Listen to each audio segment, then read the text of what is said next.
Hello, welcome everybody. I'm Skip Alzheimer. This is our AV Geeks lunchtime streaming show where I show old 16mm educational films from our collection. Oops, hold on. Mute this mic. It's the problem with having multiple computers in the room at the same time showing the same thing. Anyhow, today's is kind of a special day, but a sad day. I found out from a film professor at NC State that one of my favorite filmmakers, Joan Micklin Silver, passed away last week. She was 85. And if that name doesn't ring a bell, some of the films that I'll be showing today, all the films I'm showing today are ones that were directed by Joan Micklin Silver. And two of them are ones that she wrote. And we'll talk a little bit more about her. I should just say that the film that she is most known for, at least among my audiences, is Fur Coat Club, which I'll be showing at the end. And I'll talk more about it. Fur Coat Club is by far one of the most provocative educational films that I have shown. Ones where adults are going like, what is going on? Why?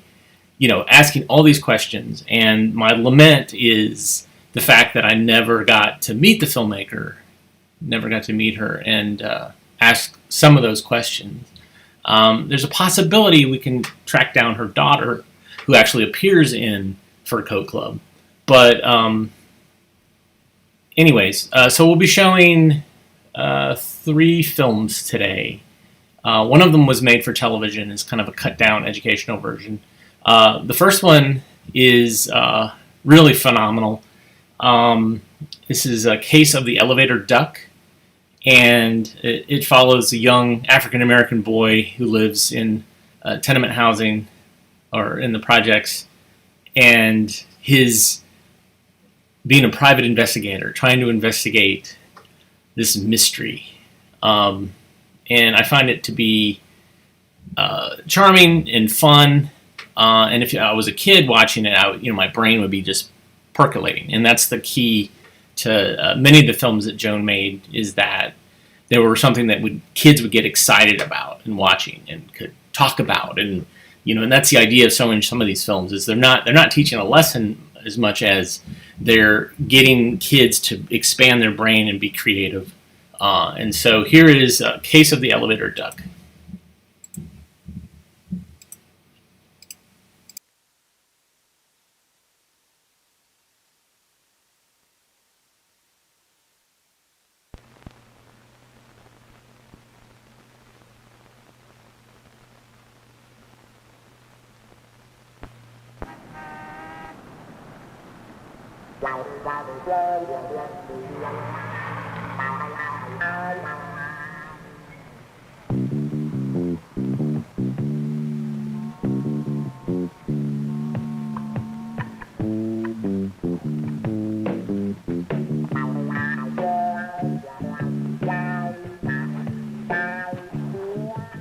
Some detectives going for disguises and all that, but I don't believe in it myself. In my opinion, the best thing to do is just go natural. That way, no one suspects you of being a detective. Things are a little slow right now, but that don't mean I can take it easy. I gotta keep my eyes open. 'Cause you'll never know.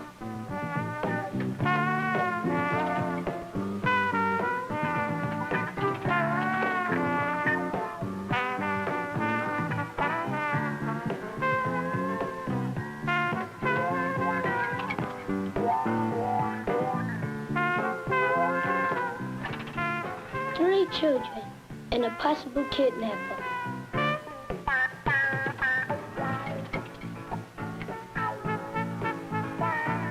That's one mean-looking fat dude.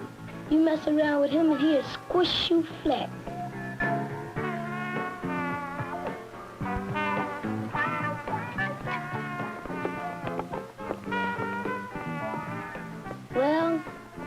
look like there's no case here.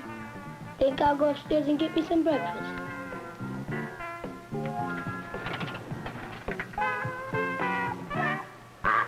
What you doing here, Jack?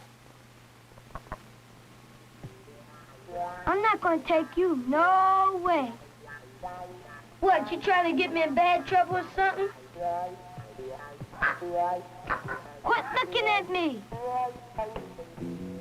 Listen, Jack, they don't allow no pets in this project. And I ain't getting us kicked out for no duck, no way.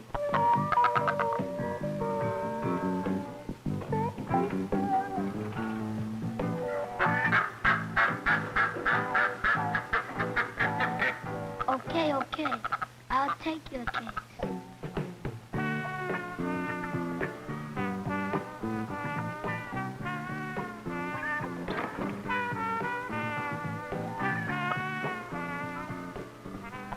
There you go, Duck. There's nice and comfortable in here for you.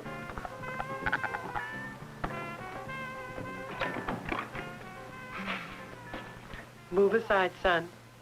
But, Mom... Oh, Gilbert, I don't have no time to play games this morning. Now, come on now, move aside. But, Mom... Gilbert, move.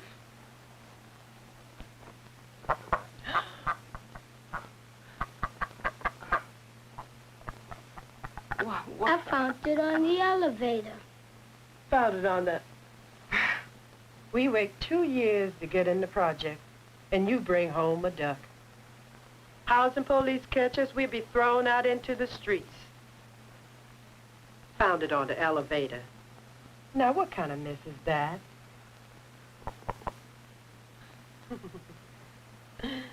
Who does duck belong to? That's what I'm investigating about. All right. I'll give you 2 days to find out who the owner of the duck is. Be quiet, boy. No quacking.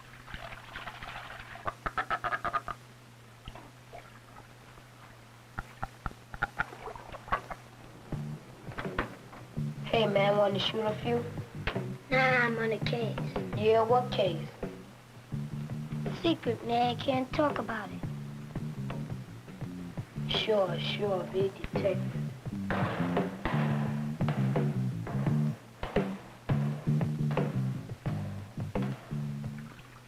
Hey, what you doing to yourself?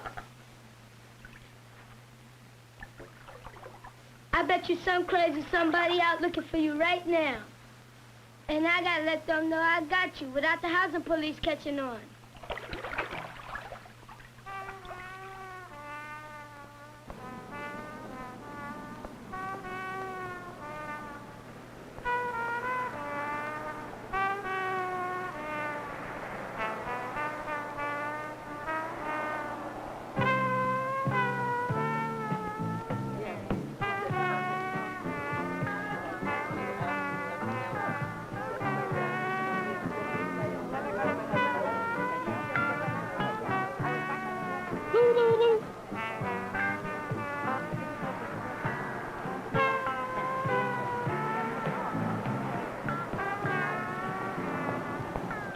Hey!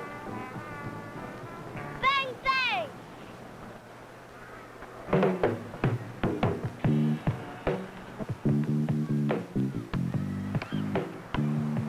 On a big case, huh? Too busy to shoot a few baskets, huh? Big time detective.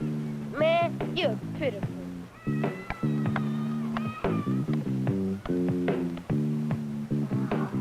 Man.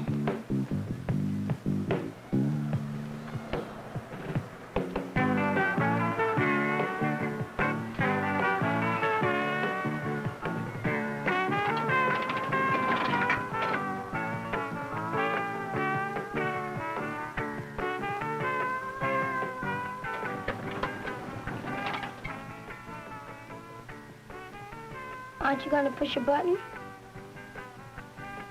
What floor do you want? I guess you just dig elevators. That's okay. I dig them myself.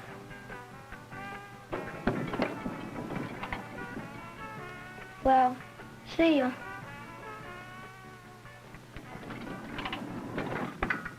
Well, Mrs. Williams, I've received a complaint here that you have animals in the apartment. You do know the rules. No pets in the project? Yes, Would it be possible for me to take a look around? I gotta go to the bathroom. Duck, if you ever keep your mouth shut, now is the time.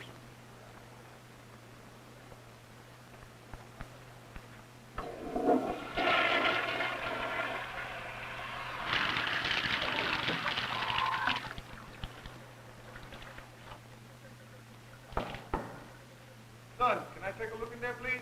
Just a minute. Come in. How you doing, son?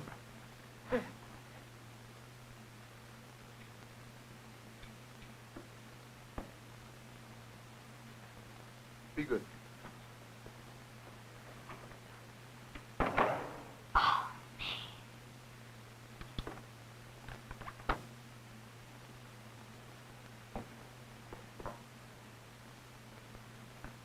Duck, you sure did good in keeping quiet. Gilbert, I've changed my mind. It's getting too dangerous. You don't find out who that duck belongs to by tomorrow morning, I'm taking it to the animal shelter. But, Mom, no one's gonna adopt a full-grown duck. They're gonna put him to sleep. Well, you heard that, Jack. By tomorrow night, you'll be in somebody's pot cooking for supper.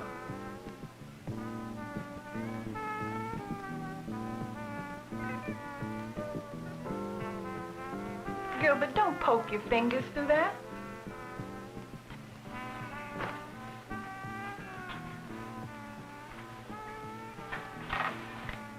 Don't you have anything else better to do? Uh-uh. Well, I'm gonna make us some nice hot cocoa.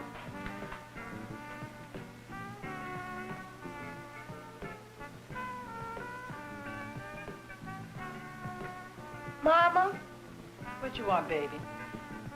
would you say a duck is a member of the bird family? Why, certainly. That's what I thought.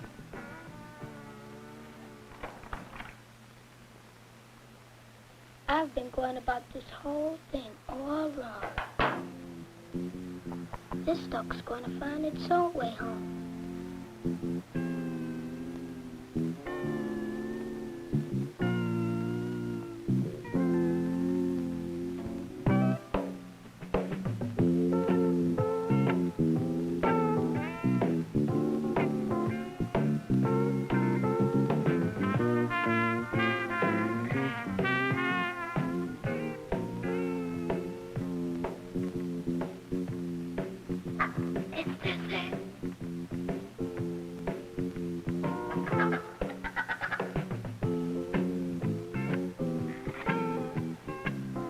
Don't worry about it. We got 14 more floors to go. Is this your floor?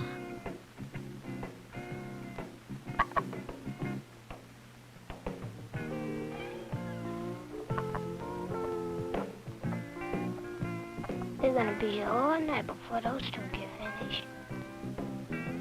All right, youngsters, what are you doing here? All right, listen, there's no layman in the stair hall. Now, I'm going to let you go this time. However, the next time, I'm going to take your names down and send them into the office.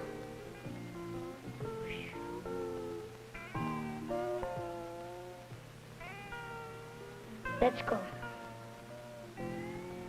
I know how you feel, but most birds have to migrate hundreds of miles, and you just have to go another 13 floors. Don't worry, I'm still gonna carry you.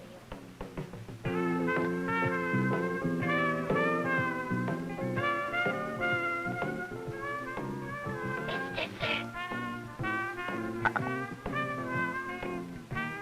Take your time.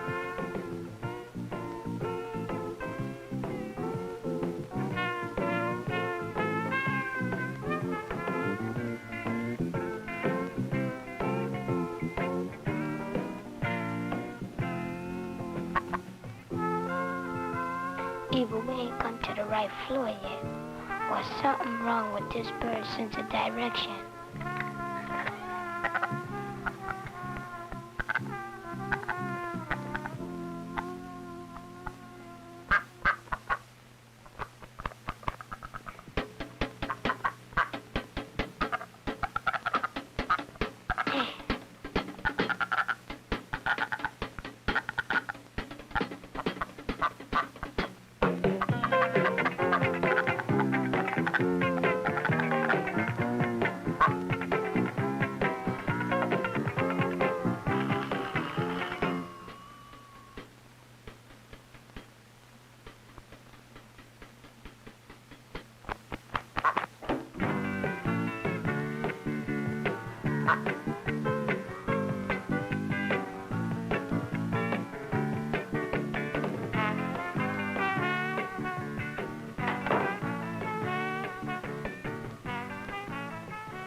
Everything check out fine.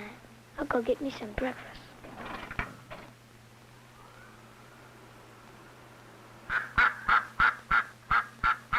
I don't believe it.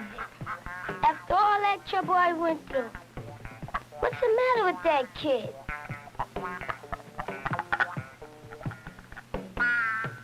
I exposed myself to danger on account of him, and this is how he pays me back.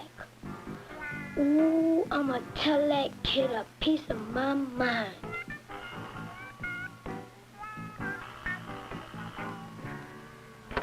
Ay, Dios mío. Get this dog out of here. What for you bring this dog back? Housing police, they told us we don't get rid of dog, they get rid of us. So my little brother, Julio, he started to cry and cry. We here 1 year. He got one friend, this dog. So he put dog on elevator. Maybe someone will take him and love him. And now you bring this dog back. What, you want to break my little brother's heart again? Salte, vete, please, please. This is not our dog no more. This is your dog. Keep it. Man, this is pitiful. Why did I take this case? Why didn't I wait around for something more routine, like a mugging?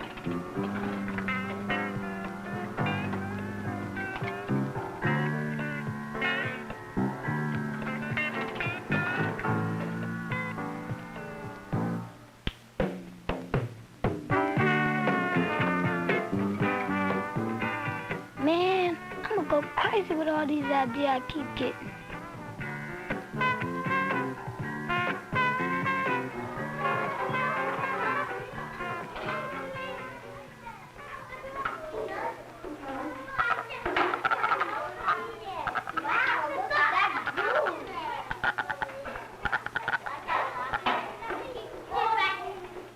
I brought this dog for the daycare center for the kids.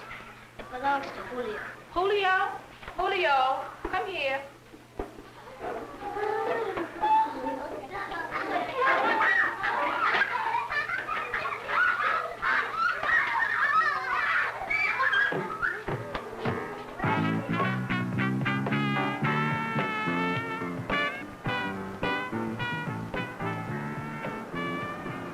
Mira, wait 1 moment, please. What I said before, I'm sorry. That's all right. What you did for Julio and the dog, that was nice. Thank you. Us detectives run into all kinds of stuff like that. Well, see you. Goodbye.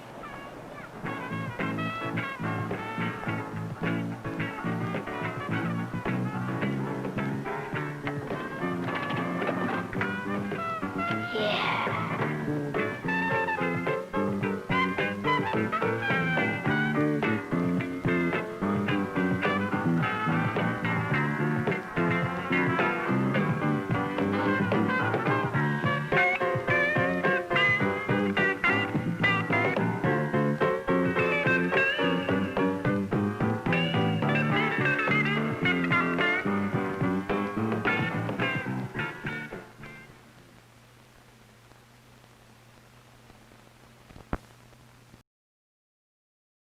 I love how much of the conversation in the comments is about eating the duck. You guys, it's funny to see, because if we showed this to kids, what would they be talking about? What would their brains be processing, and adults are thinking about other things, which is pretty great. So this was adaptation by Joan Micklin Silver of a book. And the next film I'm going to be showing is the same situation. But I looked at the New York Times obituary for Joan Micklin Silver. She was born in May 24th, 1935 in Omaha, Nebraska, which is probably why that production company was Omaha Orange. And her parents were both Russians who immigrated to the United States as children, and her father ran a lumber company. Eventually, she went to Sarah Lawrence College in Yonkers, New York, and married Mr. Silver. 3 weeks after she graduated, they lived in Cleveland, where she taught music and wrote for local theater. Then they moved to New York in 1967, and she met with one of the co-creators of Sesame Street, Joan Gans Cooney, and then started working with Linda Gottlieb at the Learning Corporation of America.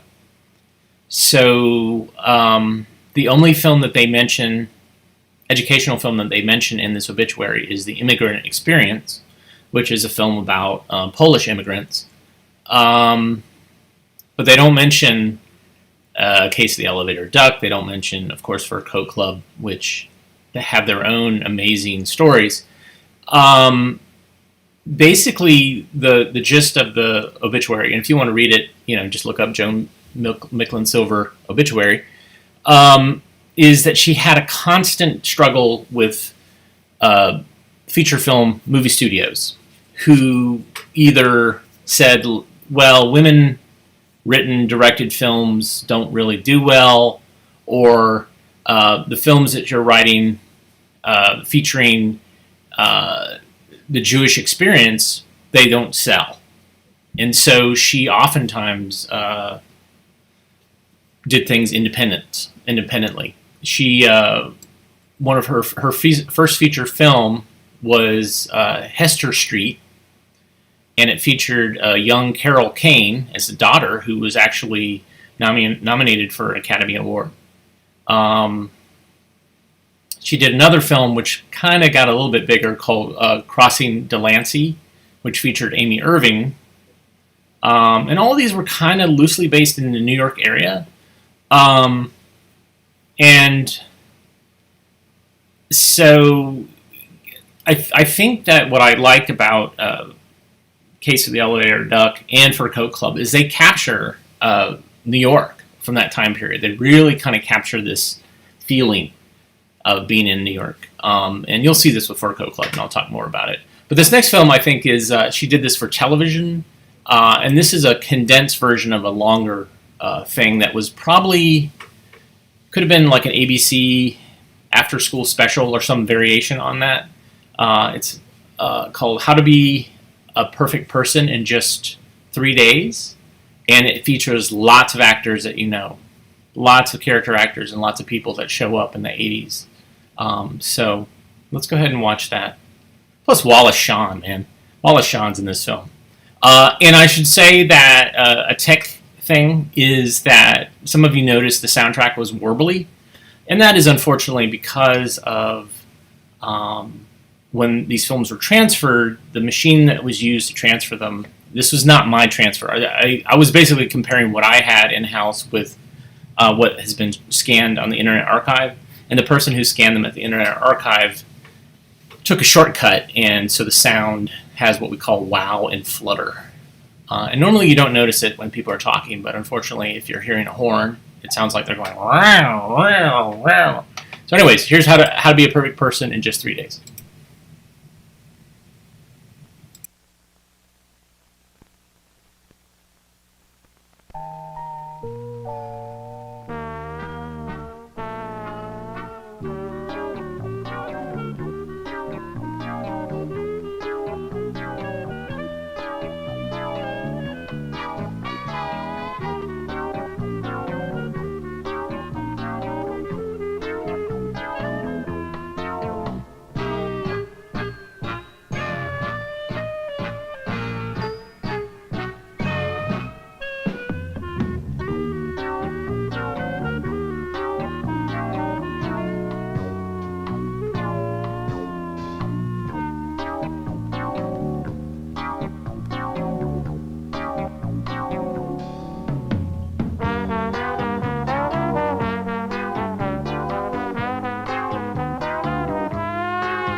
It's in perfect condition.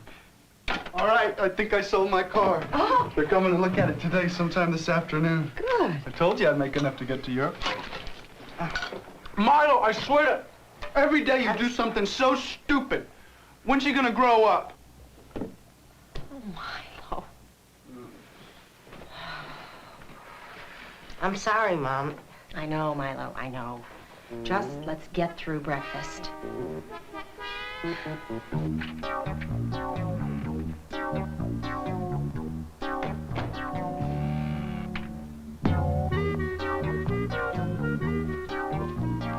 Another great start for Milo Crimpley. I wonder if these things happen to anyone else. Children, for the most part, your reports on China were excellent. Now let me see what I've got for you, Agnes. Ah, Agnes, very thoughtful and well written. Thank you, Miss Sandwich. And you, oh, wonderful insights, Herman. Thank you, Miss Sandwich. Yes. Some people don't seem to be listening very carefully. Milo, the history of China dishes. China can mean dishes, yes, yes. But the history of dishes is not what I was looking for from my geography class. I keep on thinking, there must be a limit to how many things a person can do wrong in one day. Last night, I ate my brother's class project. His biology project?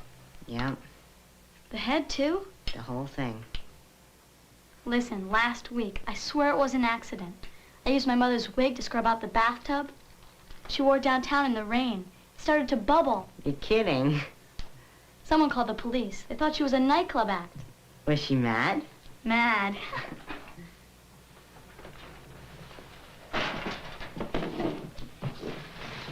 There, what do you think? A metal kite? It's got to be different to win. It's different, all right. You think you can get it to fly?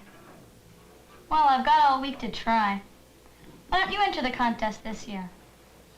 They're giving a prize of $250 for the most fantastic kite. No way. With my luck, it would probably crash somewhere and end up costing me $250.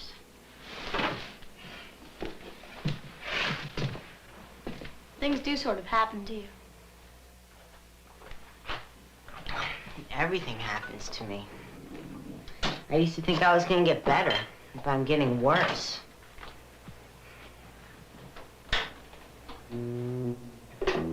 Milo, you just put the... What? Nothing, never mind. What?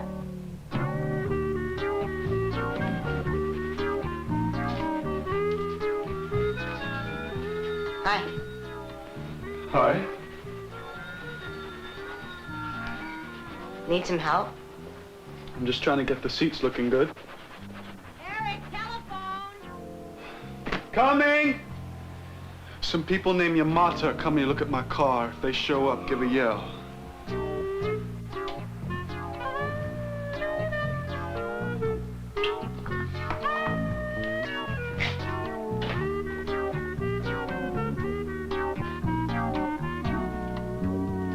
Okay.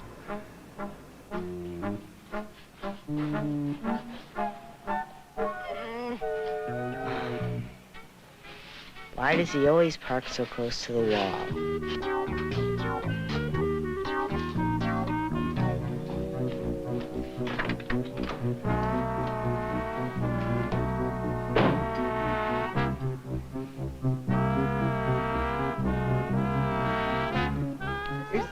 This is the corner you said, did he? There's the flag.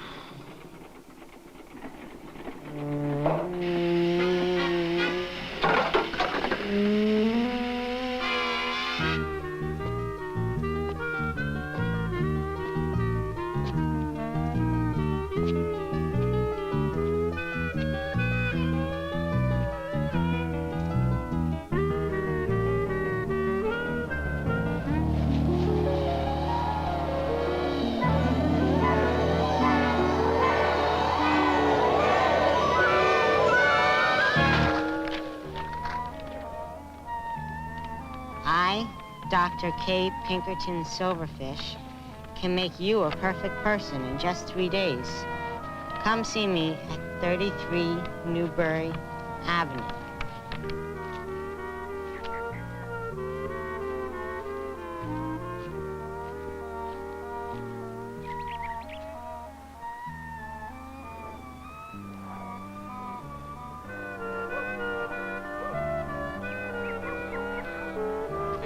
This guy's gotta have some answers. Hello? Hello?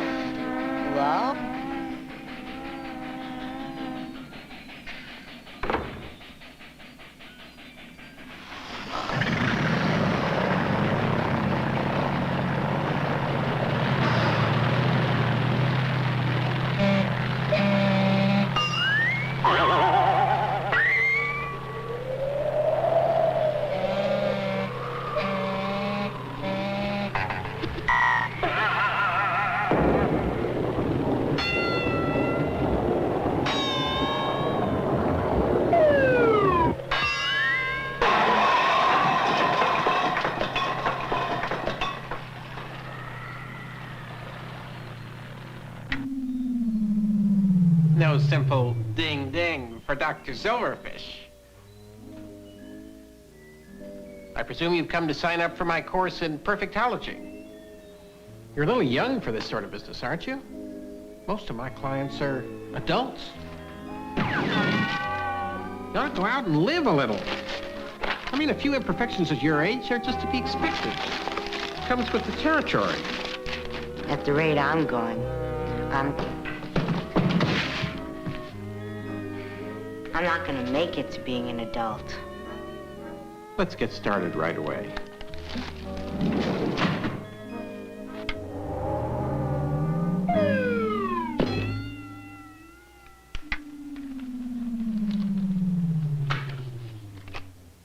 Takes 3 days to become perfect. This is your first lesson. Go home and listen to it. Follow the instructions perfectly. Report back to me tomorrow, and I'll give you your next lesson. Understand? Yes, sir.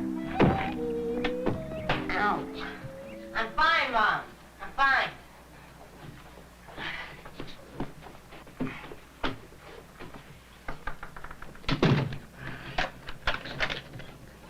All right, Dr. Silverfish, I'm ready for a miracle. Good and comfortable? I hope so, because becoming a perfect person requires a lot of discomfort. Think you're up to it? Any change in me's gotta be an improvement. All right, here goes. But don't say I didn't warn you. Get a stalk of broccoli and tie a loop of string around the end. Tomorrow, wear it around your neck all day long. Well, don't just sit there and stare. Go get the broccoli. Wear a broccoli necklace. Everyone's gonna laugh at me. Of course they will. But don't forget, you're the one who signed up. Well, over and out. Mom, I need the money now. Eric, I understand that.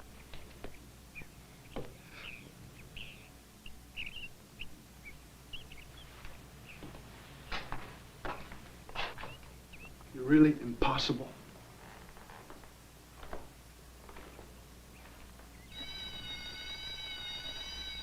Milo, you may give your report now.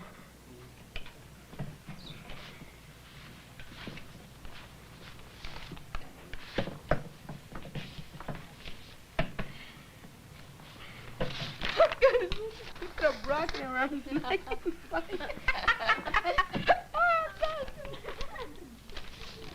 Chili, a country, not a pot of beans. Milo Crumpler.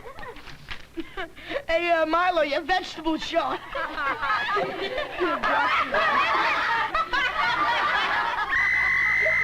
Silence! Milo, come here.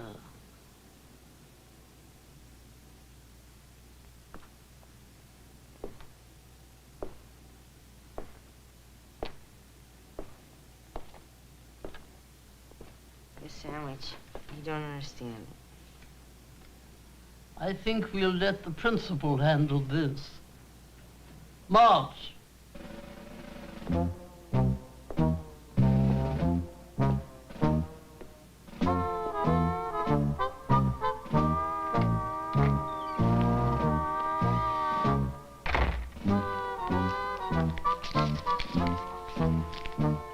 Marlo, stand up for what you believe. Remember Bruno Blump. Bruno Blump, the inventor of sauerkraut. Yeah. What can they do to me? It's not like wearing broccoli's a crime. Besides, perfect people never get embarrassed or afraid.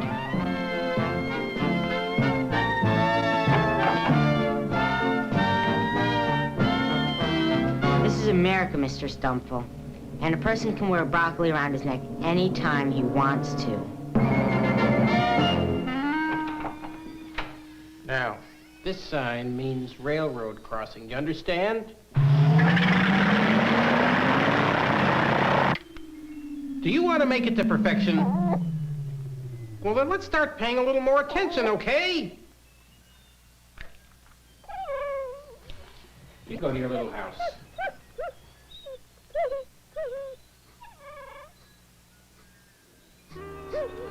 I did, Dr. Silverfish. I can see that.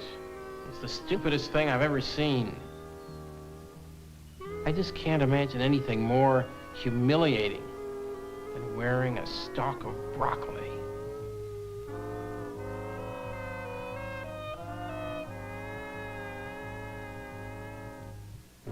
And if you can do that, you can do anything. Congratulations! Just think, you're never gonna be embarrassed again. You've learned self-confidence. And that is the first step to becoming a perfect person. Now give me that broccoli. I mean, we just don't need that anymore.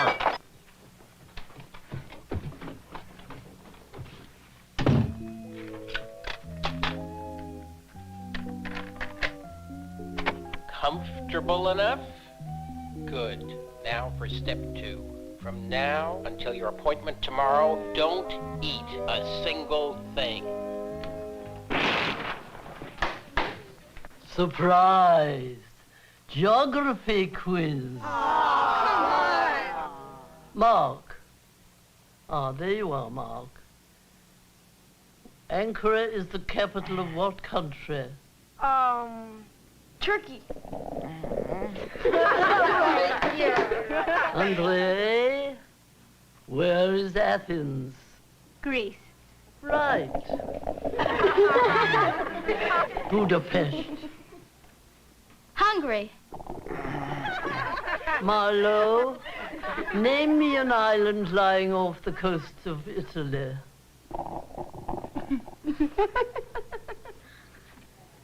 Sardin.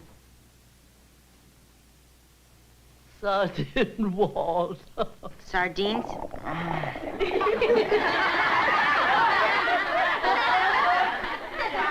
I'm sorry, Miss Sandwich. Out. You've come another step closer to perfection. It's you who deserve the praise today. You have proved to me and to the world you've got willpower. Willpower. It's the engine that powers perfect people. Now,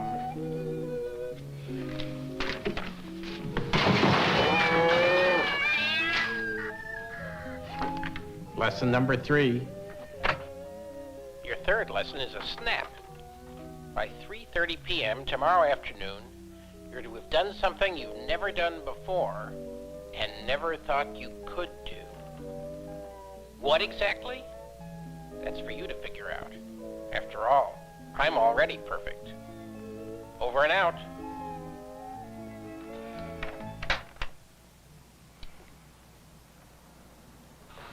Something I've never done before. I wonder if I should have asked my mom before I borrowed this. I know. Have you ever stood on your head and pretended you were tap dancing on the sky? Everyone's done that. Beats me with Silverfish once. I spent all morning trying to think of things. Problem is, I'm 12. I've done everything.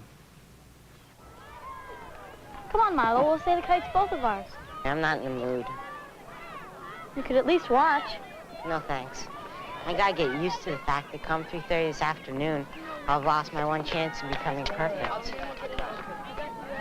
Well, see you later. Yeah.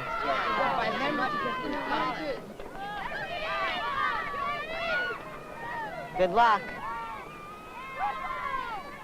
Thanks. So here it is, $250 prize money. Here's the official rules. The kite that's the most fantastic, that stays in the air more than 5 minutes wins. The point is, it's got to fly, and it's got to fly high. Okay, we're going to start in 5 minutes, so everybody take your places.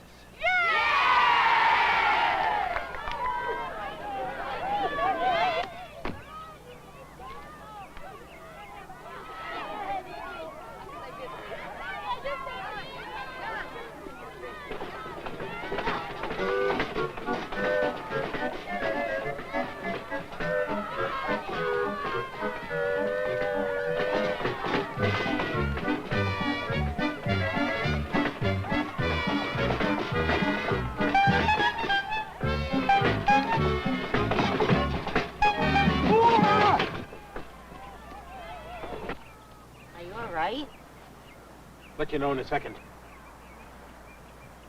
Hear anything rattle? Then nothing's broken. Oh, there are balloons to sell, prizes to win. Hey, how come you're not competing? You look like an imaginative type. You might have a shot at winning. I've never gotten a kite off the ground. Not much of a gambler, are we? Not much of anything. Well, don't be too eager to sell yourself short. You know, someday you might surprise yourself. Turn out to be a real winner. A winner? Me? I've never won anything. Don't think I ever will. I've never won anything. I've never won anything. Don't think I ever could win. Something I've never done before. Something... That's it. That's it. What time is it? 2:30. That gives me an hour. But how? The how?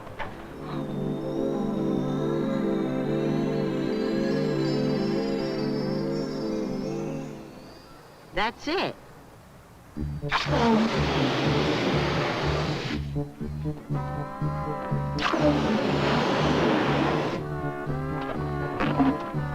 One minute to go.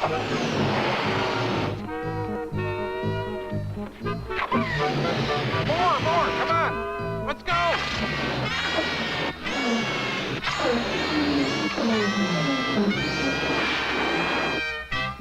On your mark. Oh, wow. Come on. Get Get set. Hurry. Okay, now you take this bowling ball. Hurry. And you're gonna need the umbrella. For what? Well, it may rain. Go.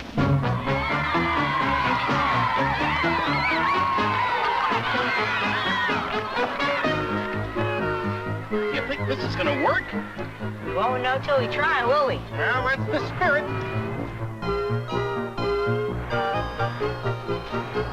Let her go! I'm flying!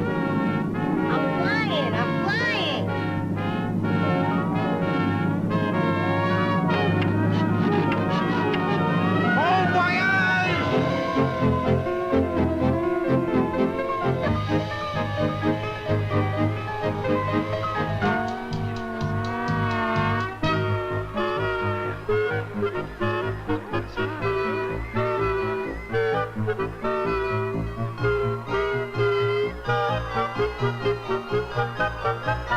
Milo? It's Milo! Hi! Jenny, hello!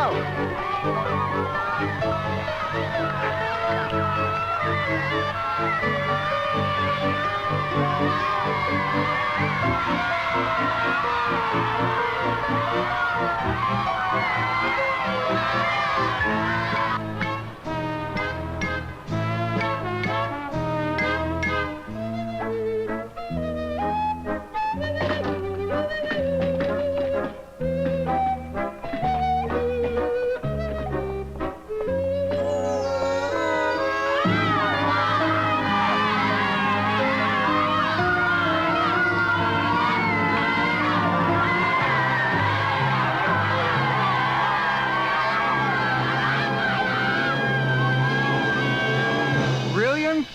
Yes. Daring? Yes. Bold? Yes. But your victory, Milo, was all these things, but it was more. It was much more. It was perfection itself. Milo, and this. Take this.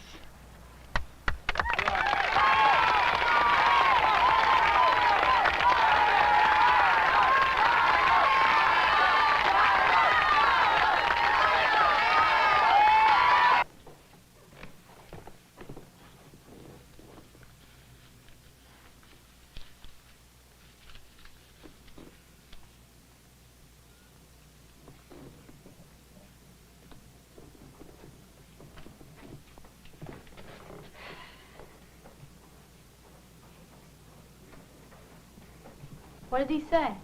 He wasn't there, so I left it in his room. Boy, is he gonna be surprised. Everyone's gonna be surprised. It looks great, Milo. A perfect table for a perfect celebration. What are you gonna cook? Doesn't matter. Whatever it is, it'll turn out perfectly. This guy's terrific. Maybe you should think of enrolling, Jenny. It doesn't cost much, only the most valuable thing you own. I solved that little problem, too. Tonight after dinner, I'm giving Dr. Silverfish my trophy. He sure deserves it. After all, he's changed my whole life.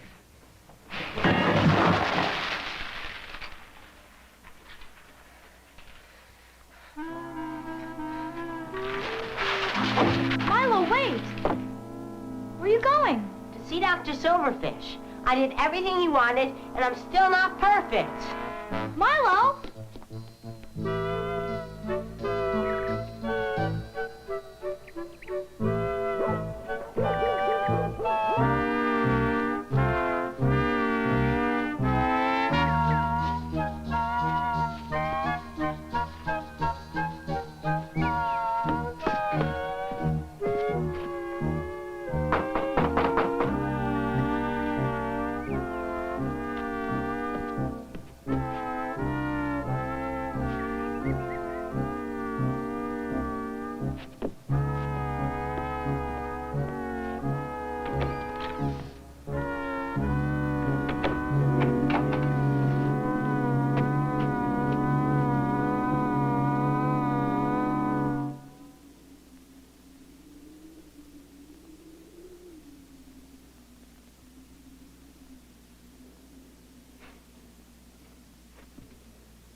I don't get it.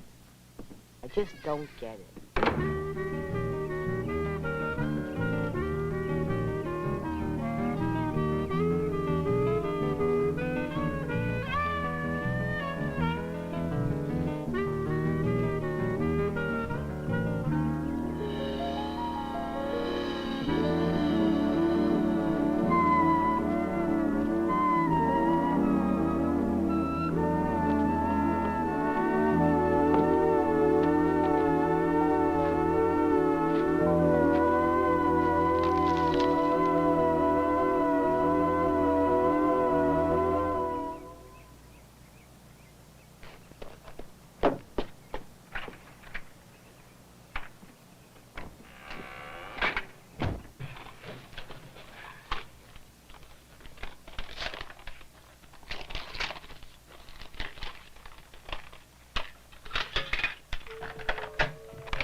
Sorry to leave you in the lurch.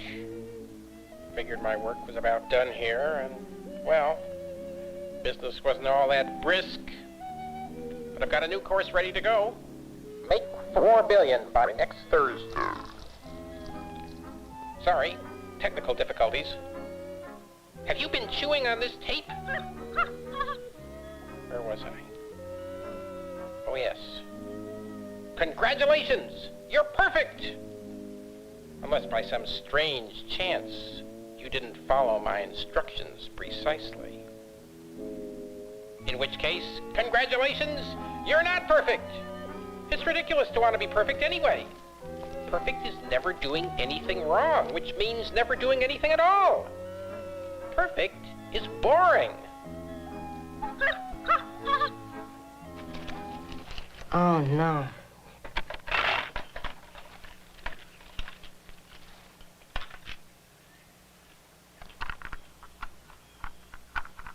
As I was saying, you're not perfect. Wonderful! Which means you can have fun, eat things that give you bad breath, trip over your own shoelaces, laugh, let somebody else laugh at you. My advice to you is be patient. You're getting better every day. Don't forget, you did something you never thought you could, and it didn't take a perfect person to pull that off, did it? Milo? Yeah, Where did this come from?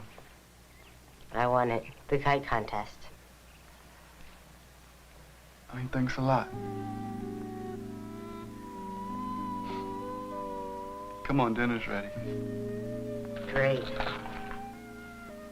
No, I was thinking when I got back from my trip, maybe I'll show you how to really drive. Really?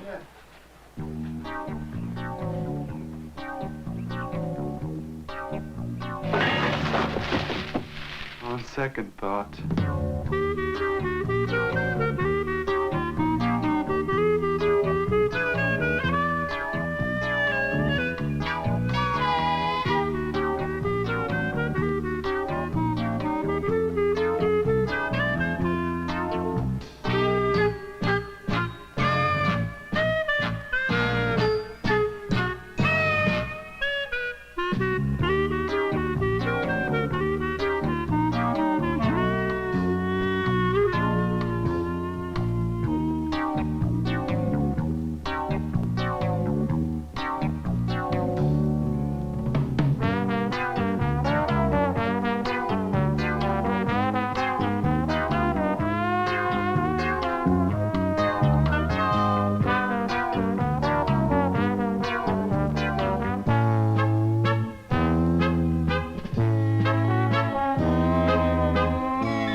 Yeah, like I said, lots of character actors in there, lots of people you recognize. So I went down a little rabbit hole. Occasionally I look on Internet Movie Database, which is usually pretty horrible when it comes to educational films. They get things wrong, they make the wrong connections, etc. But this time I looked at the Parents Guide. Sometimes I really enjoy looking at the Parents Advisory Guide for a film on like what should a parent let their child watch this. And so this is what they had to say.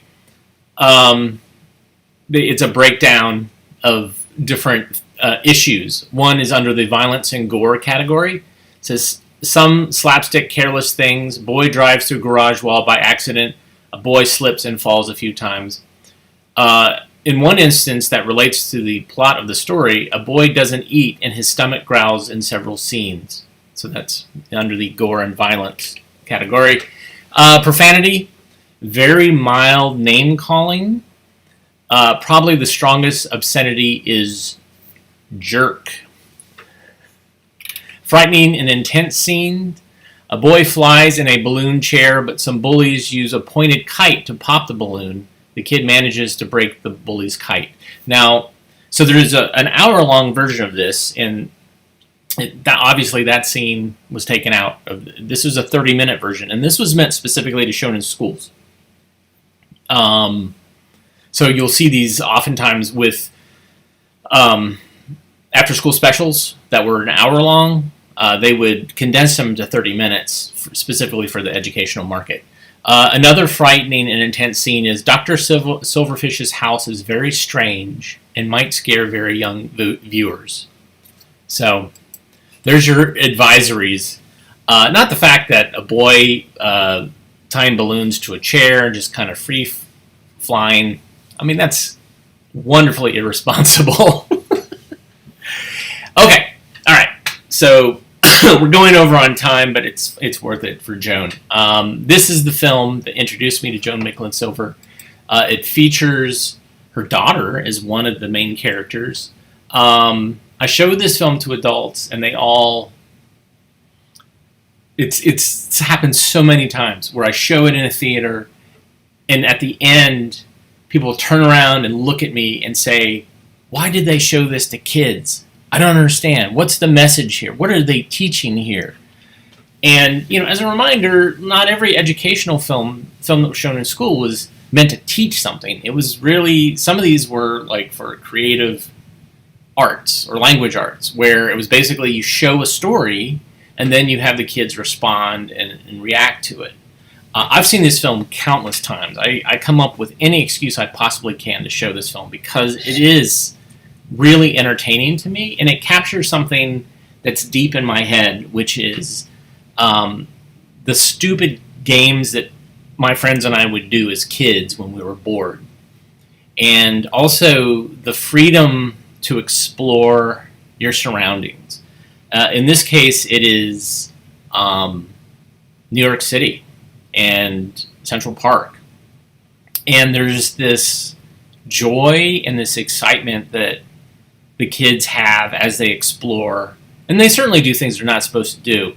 But it's free, it's liberating. I showed this as a show I did called Free Range Kids, which was basically showing kids being kids in surroundings. And we all, many of us, Generation Xers and older, can remember the fact that, like, in the summer, kids would kick us out of the house and we would just go and goof off until the sun went down. And, you know, me riding my bike all over town, all these things. And so this film kind of brings that back to me too. So, and also the characters are really fascinating. So here's Fur Coat Club. And this will not suffer from the wow and flutter that the first two films suffer from, because I did this on a telecine. Those other ones came from the Internet Archive, where I explained in the comments how that wow and flutter existed. So here's Fur Coat Club.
Hello?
But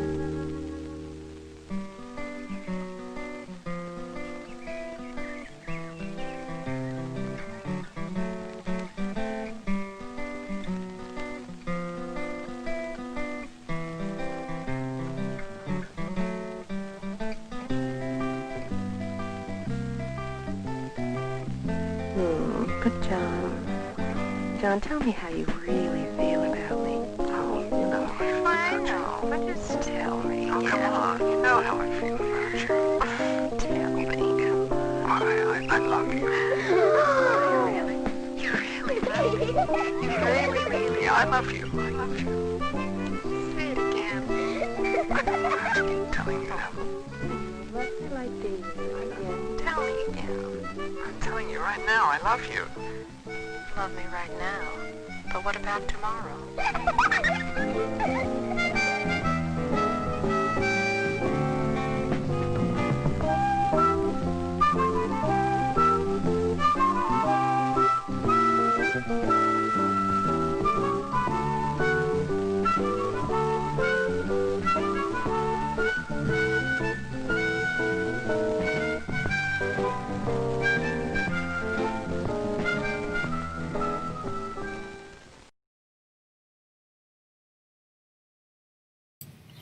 Oh, Fur Coat Club. It gets better every time I watch it. I notice more little tiny things in it.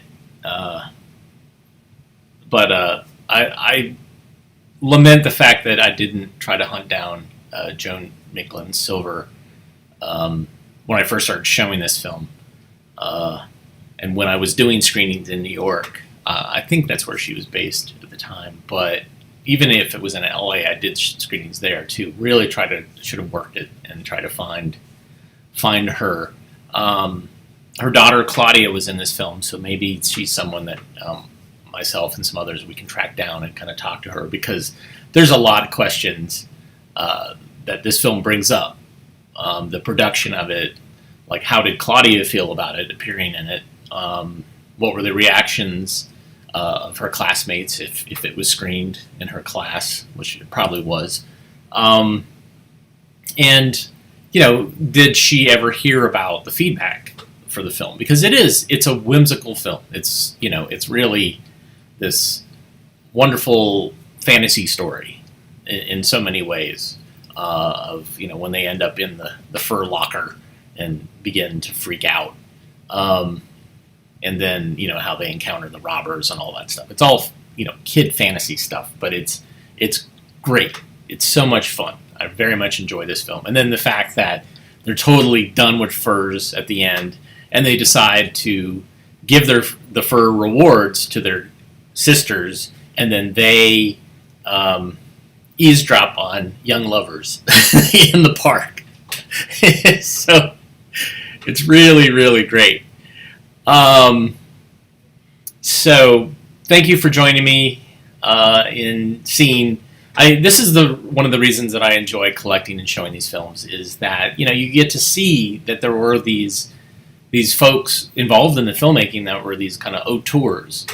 They certainly had lives beyond this, and many feature film directors cut their teeth doing educational films. This is how they got started. They get out of film school, or they get out of, the army or whatever, and that's the first job they get, is working on educational industrial films, and then they eventually get that break where they're able to start working on Hollywood productions, or they start making feature films. In Joan's case, it never really broke big in Hollywood, but she made films that other people thought were important, and they got noticed in other ways. So,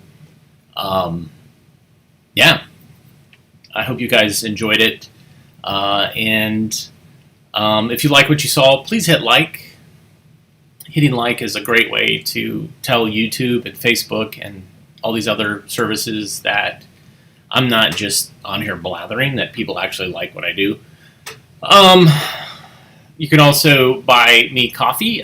Nathan bought me some coffee earlier, and I appreciate that. Thank you, Nathan. You can also go to avgeeks.com and purchase DVDs and see other things that we've done. we've digitized. And everybody have a good weekend. As always, we look inside the film can for advice sometimes, and it tells us to love each other and to please rewind. We will be back on Monday, and we'll be watching some more films, because I got a bunch of them. Everybody take care and have a good weekend.